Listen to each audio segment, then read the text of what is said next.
Hey guys, how are you? It's Kevin again out here in Portland, Oregon. Again, Kevin Schmidt, physical therapist, bike fitter, and founder of Pedal PT out here in Portland, Oregon. Sorry, it's been a while. I haven't been able to be as consistent with these videos. We've been so busy at the office, but I finally got a couple minutes that I carved out today to help you guys. And this is a topic, I thought I would have done a video on this already, but maybe not. I guess let's talk about it. We're gonna talk about saddle height. I know I've done a saddle height video before on how high it is, how to know when you're too high. Someone had commented a month or two ago and said, hey, this was very useful. Why don't we go through a video about talking about when saddle is too low?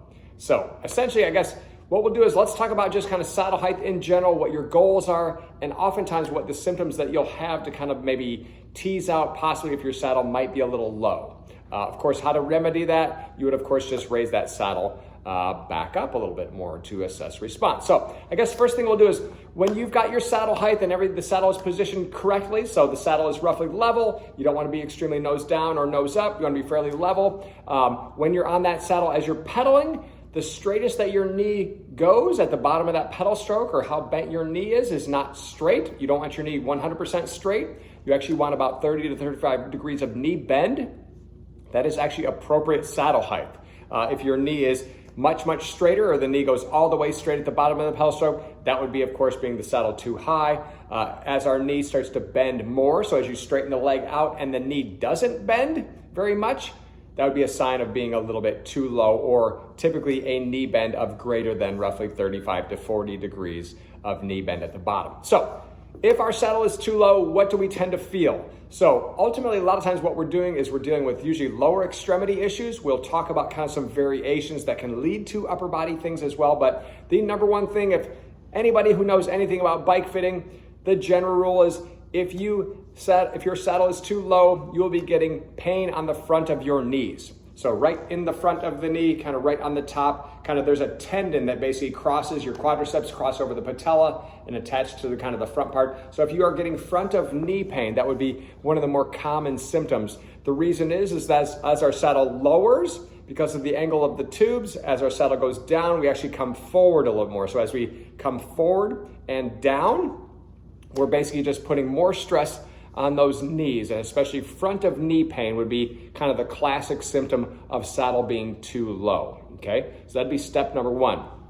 We can also look at the joints above and below, because those can also cause problems as well if we're too low.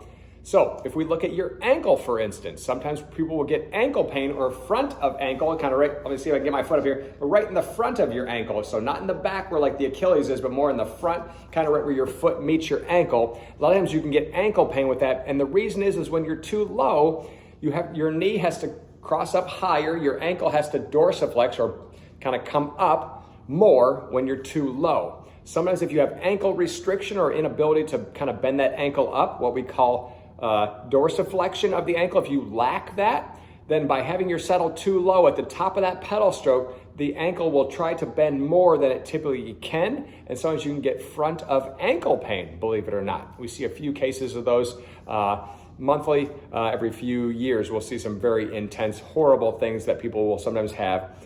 Bone spurs on their ankles and things like that, and they have limited range of motion. If that saddle's too low, that is going to kind of jam that, especially at the top of the pedal stroke. So front of ankle pain. Okay, last thing of the chain, so we've got the ankle, we've got the knee. Let's talk about the hip. Same thing. A lot of times you would get hip pain. I guess I'll stand up for this. Hip pain right in the front of the hip, kind of right in that front of the hip crease, kind of right where the hip meets that area. And sometimes if you have tight hips, or you have kind of other issues or orthopedic issues that we call femoral acetabular impingement, which just means you're kind of pinching kind of the joint on that. Again, if you're too low when you try to get over the top of that pedal stroke, your hip has to kind of go that much higher. That will jam that hip. When we're on the topic of hip pain or kind of front of hip pain, that's also why a lot of times people are trying to go a little bit shorter cranks. Shorter cranks, then when we at the top of that pedal stroke, your hip doesn't have to bend as much at the top of the pedal stroke. So that sometimes is becoming kind of an indication sometimes of shorter cranks and things like that. But we always say first things first, make sure your saddle is appropriate. If you're too low, doesn't matter what kind of crank you've got, doesn't matter what else is going on, you're probably still going to kind of jam that hip if you're prone to that sort of thing as well too. So that's generally what we've noticed. Number 1 would be knee pain. Number 2 might be hip. Number 3 would be ankle. Those would be all signs that you're probably a little too low.